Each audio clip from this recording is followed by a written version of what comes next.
One of my favorite interviews right now on B93 is a guy that I got a lot of respect for some years ago when we talked about the direction of country music, and this guy, his soul just permeates it, and his name is Cadillac, or I should say Randy Houser. Either Hey, one's Randy, fine. how are you? I'm great. How are you?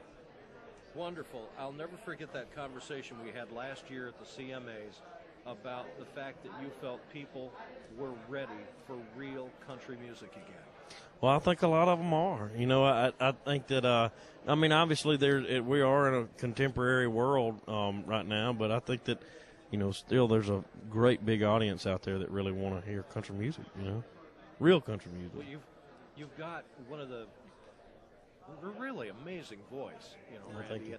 and you're one of my favorite performers. And the thing of it is, you have a completely different vibe than, let's say, half of the format right now.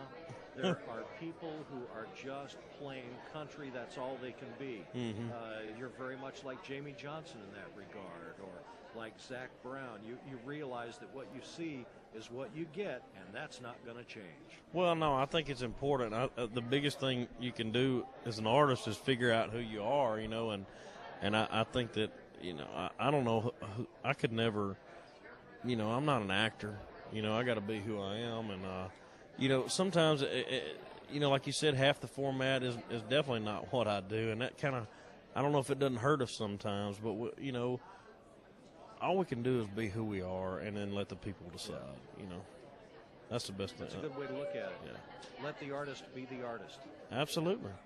Yeah, we don't need a Boots panel. on- I don't need a panel in a room trying to tell me, conceive who I am, you know, which Yes, happens. Exactly right. Boots On is a perfect example. I think you're a terrific live performer, and that's got to be one of those songs that just has people swinging from the rafters. Oh, we have a good time, man. People love to get up and sing that song, and it's a lot of fun to play every night, you know. And I'm really, really thankful for that one. So it was I was really lucky to write and record that. I remember watching the webisode where you went back to your elementary school and thanked a teacher for bringing you Miss along McFarland. and really inspiring you and bringing you to music. Now, other than that lovely lady, who else would you single out as somebody who was a true mentor in your life? My dad was first one. You know, he really started me playing guitar when I was a kid. You know, he was one of the ones that really inspired me to start playing music.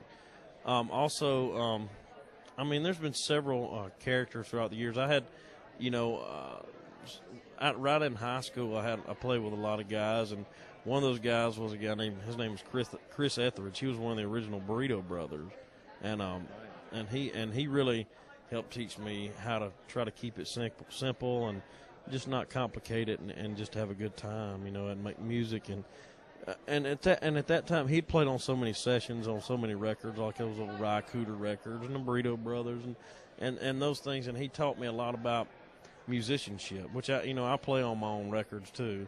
So I kind of learned how to communicate with other musicians and how to try to stay out of their way, you know, when making a record and the main thing is he taught me was to keep it simple and not try to overcomplicate it and you know. Great advice.